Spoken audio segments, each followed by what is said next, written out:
ብሪታንያዊው ዲፕሎማት ማርቲን ግሪፍቲስ የመንን ተፋላሚ ኃይላት ማግባባት የሳውዲ መራሹን ጦር ጣልቃ ገብነት ማስቀረት እና አውዳሚውን ጦርነት ማስቆም አይገድም ብለው ነበር። ታህሳስ 2018 ዘመኑ በሙሉ እንደ ጎርጎሪያኑ አቆጣጠር ነው። አንጋፋው ዲፕሎማት ለተልኳቸው ስኬት ከአደን ሰነአ፣ ከሪያድ ቴህራን፣ ከካይሮ ስቶክሆልም፣ ከጄኔቭ ኒውዮርክ ተሽከረከሩ 3 ዓመት። አምና ሐምሌ የመንን በቃሽኝ በቃውሽ ብለው ከዓለም አቀፉ የሰብአዊ እርዳታ ድርጅት ማስተባበሪያ አናት ላይ ፊጣሉ። ከግሪፍቲስ በፊት የሞሮኮው ዲፕሎማት ጀማል ቤን ዑመር እና የሞሪታንያው እስማኤል ኡሉድ ሼክ አህመድ ብሪታንያዊው ዲፕሎማት የሞከሩትን ሞክረው ልክ እንደሳቸው በበቃኝ ተሰናብተው ነበረ። አሁን ተረኛው ስዊድናዊው ሃንስ ግሩንድበርግ ናቸው።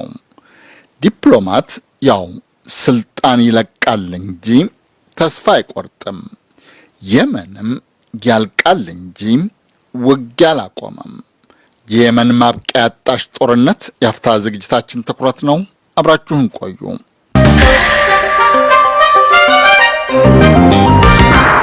የ37 ዓመቱ ጎልማሳ ሙስጠፋ መሐመድ የዋሽንግተን ለንደን ታማኞች የሪያድ አቡዳቢ ነገስታት ከዋሽንግተን ለንደን ጠላቶች ከቴህራን አያቱላሆች ጋር የሚሻኮቱበትን ሰበብ ምክንያት በቅጡ አያውቅም።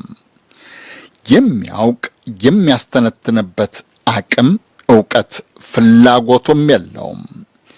የሚያውቀው የሪያድ አቡዳቢ ነገስታት በቀጥታ የቴህራን ዋሽንግተን ለንደን መሪዎች በተዘዋዋሪ የመን ላይ የለኮሱት እሳት ውድ ሀገሩን ማውደም፣ ወገኖቹን መፍጀቱን፣ እሱና ብጤዎቹን መድረሻ ማሳጣቱን ብቻ ነበረ። ተሰደደ ወደ አውሮፓ። ዓላማ፣ እቅድ፣ ምኞቱ እርግጥ በዝርዝር አይታወቅም። ግን ያው እንደ አብዛኛው ስደተኛ ያችን የጥንታዊ ስልጣኔ የዘመኑ ሰይጣኔ አብነት ሀገሩን ጥሎ መሸሽ አንድ፣ ከአውሮፓ ሀገራት ባንደኛው መኖር 2፣ ራሱን ውላጅ ወዳጅ ዘመዱን ከመርዳት 3 ብዙም አይዘልም። አውሮፓ ገባ። ቤሎሩስ ገሚስ ስኬት። ግን ለዋሽንግተን ለንደን፣ ለሪያድ አቡዳቢ ቴህራን ጥቅምና ስኬት የምትነድ ሀገሩን ጥሎ የሸሸው ጎልማሳ እዚህ አውሮፓ በብራሰልስ ዎርሶ ሚኒስኮች ጠብ ሰበብ ቤሎሩስና ፖላንድ ድንበር ላይ በብርድ ረሃብ ይቆራመድ ያዘ። የግሪፊቲስ የሰብአዊ ድርጅት ዳቦ ብርድ ልብስ አልሰጠውም እና ሞተ። የሙስጠፋ መሐመድ ሙረሺድ አልራሚ ታሪክ አበቃ። እዚያው የመን በጦርነቱ ሰበብ በሞትና መኖር መሃል የተቃረጡ ተፈናቃይ ወገኖቹ ግን ዛሬም እንደስከዛሬው ይጮሃሉ። የአምስቶቹ አባት ሐሰን ጃፈር ሐሰን አንዱ ነው። احنا نزحنا في هذه المنطقة شوفوا أنها صحراء ልብሳችንን ብቻ ነው ይዘን የወጣ ነው። በጭነት መኪና እንደ እንስሳ እንደ ከብት ተጭነን እዚህ ደረስ ነው። ከኛ ሌላ ሌሎች 8 ቤተሰቦችም አብረውን ተሰደዋል። ከሰፈራችን ሌሊት ነው የወጣ ነው። ይህችን የመሳሰሉና ከሷም ያነሱ ህፃናት ይዘናል። እዚህ በመድረሳችን ፈጣሪን እናመሰግናለን።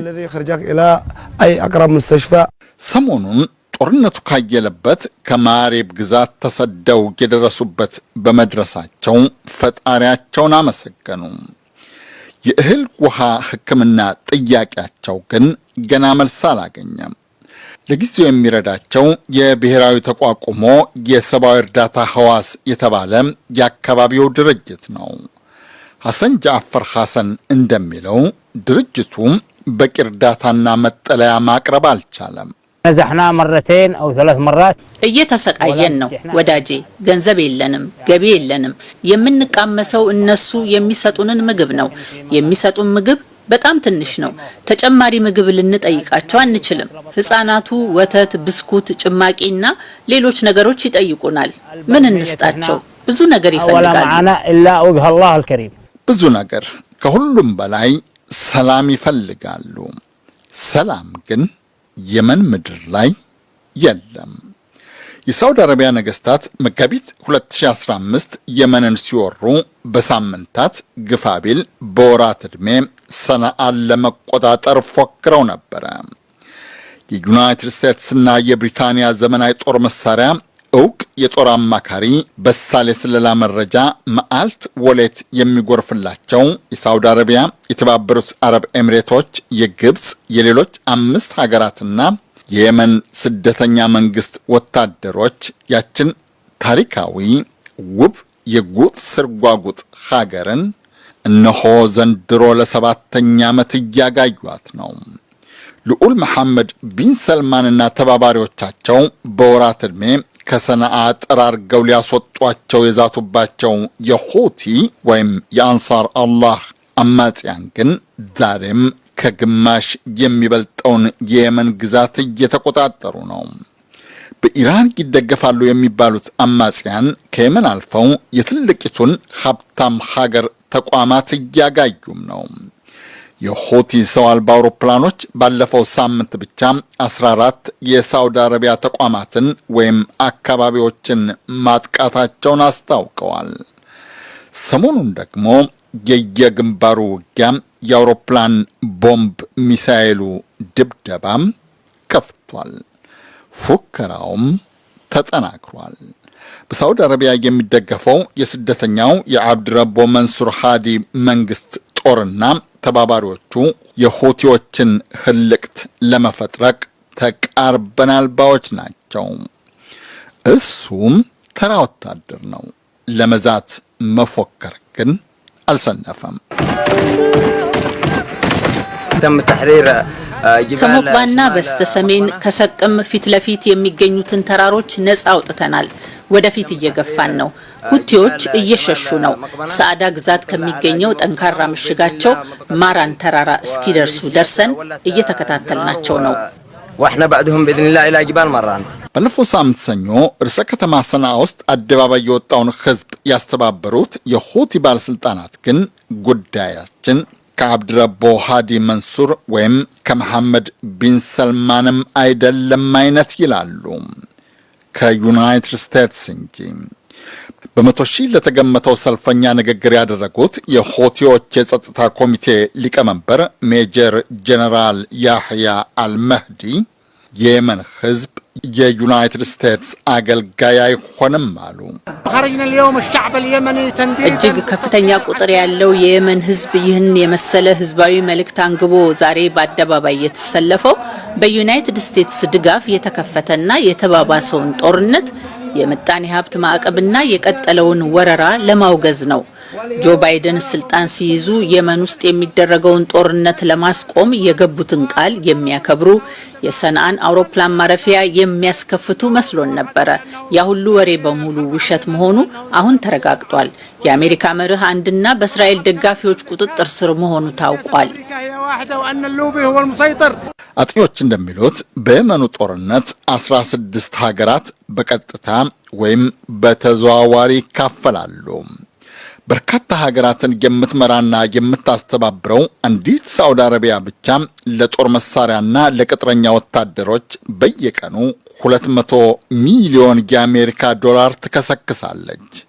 ሳውዲ አረቢያ ከ2015 እስከ 2019 በነበሩት 3 ዓመታት ከመንፈቅ ብቻ 60 ቢሊዮን የአሜሪካን ዶላር ከስክሳለች።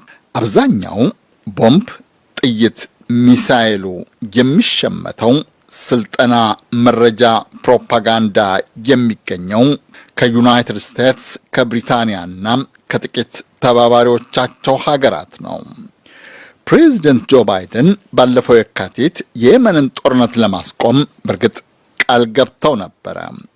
እንዲያውም ጦርነቱን የሰብአዊና የስልት ድቀት ብለውትም ነበረ። We're also stepping up our diplomacy to end the war in Yemen. የመን ውስጥ የሚደረገውን ጦርነት ለማስቆምም ዲፕሎማሲያዊ ጥረታችንን እናጠናክራለን። ሰብአዊና ስልታዊ ድቀት ያስከተለውን ጦርነት ማስቆም አለብን። ተኩስ አቁም እንዲደረግ፣ የሰብአዊ እርዳታ አቅርቦቶች እንዲከፈቱና ለዘላቂ ሰላም የሚደረግ ድርድር እንዲጀምር የተባበሩት መንግስታት ድርጅት የሚያደርገውን ጥረት መደገፋችንን እንዲያረጋግጥ የመካከለኛው ምስራቅ አማካሪ ቡድኔን ጠይቄያለሁ። የሁቲው ጄኔራል በቀደም ያሉት ሐሰት ሊሆን ይችላል። የባይደን ቃል በተሰማበት ወቅት ግን ከጦርነቱ ጠቀም ያለ ገንዘብ የሚዝቁት የአሜሪካ ኩባንያዎችና ድርጅቶች የባይደን ቃል ገቢር እንዲሆን መፍቀዳቸውን አንዳንዶች ተጠራጥረው ነበረ። ቃሉ ቢያንስ እስካሁን ገቢር አለመሆኑ ያው ሐቅ ነው። የተባበሩት መንግስታት ድርጅትም ከ2011 ወዲህ አራተኛውን ዲፕሎማት ሾሞ ቀን አስከሬን፣ ቁስለኛ፣ ተፈናቃይ፣ ስደተኛ ከመቁጠር ባለፍ ባይደን እንዳሉት ጦርነቱን ለማስቆም እስካሁን የተከረው ነገር የለም። ሌላው ቀርቶ ተፋላሚ ኃይላት የጦር ወንጀል መፈጸም አለመፈጸማቸውን የተባበሩት መንግስታት የሰብአዊ ኮሚሽን እንዲያጣራ ለድርጅቱ የሰብአዊ ጉዳይ ምክር ቤት የቀረበው ረቂቅ ደንብ እንዳይጸድቅ የዩናይትድ ስቴትሷ ሳውዲ አረቢያ በሳውዲ አረቢያዋ ባህሬን በኩል ውድቅ አስደርገዋለች።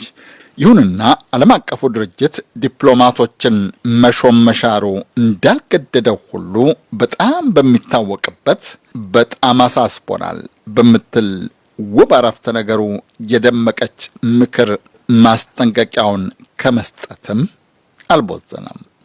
ባለፈው ሳምንት ሮብ ተረኛዋ የድርጅቱ የስደተኞች ጉዳይ ኮሚሽነር ዩኤንኤችሲአር ቃል አቀባይ ሻቢያ ማንቶ ነበሩ። የመን ማሪብ አገረ ግዛት የሚኖሩ ከ1 ሚሊዮን የሚበልጡ ተፈናቃዮችና የአጠቃላይ ሰላማዊ ሰዎች ጉዳይ የተባበሩት መንግስታት የስደተኞች ጉዳይ መርጃ ድርጅትን በጣም አሳስቦታል። የውጊያው አውድ በርካታ ህዝብ ወደሚኖርበት አካባቢ በመቃረቡ ህይወታቸው ለአደጋ ተጋልጧል። የሰብአዊ እርዳታ ማቀበልም ሲበዛ ከባድ ነው። ርዕሰ መንበሩን ጄኔቭ ያደረገው የስደተኞች ጉዳይ ኮሚሽነር የመን የሚኖሩ ተፈናቃዮች ሁኔታ በጣም እንዳሳሰበው ባስታወቀበት ሳምንት ሙስጠፋ መሐመድና ብዙ ብጤዎቹ ፖላንድ ድንበር ላይ ብርድና ረሃብ ፈድፍዶ ይገላቸው ነበረ። ድርጅቱ ፖላንድ ርቆት ይሆን? ብቻ ሳውዲ አረቢያ መራሹ ጦር የመንን ከወረረበት ከመጋቢት 2015 ወዲህ አንድም በቀጥታ በሚደረገው ውጊያ በጦር ጀቶች ድብደባ፣ ሁለትም በምግብ እጥረት፣ በበሽታና ስደት ከ230 ሺህ በላይ የመናዊ አልቋል። ሚሊዮኖች ተፈናቅለዋል። ከ21 ሚሊዮን የሚበልጥ የመናዊ እርዳታ ፈላጊ ነው። ጦርነት፣ እልቂት፣ ፍጅት፣ ስደት፣ መፈናቀሉ ዛሬም ቀጥሏል። የመን የተጀመረ የማያልቅባት የሚያልቅ የማይጀመርባት ምድር። ነጋሽ መሐመድ ነኝ። ቸር ያሰማን።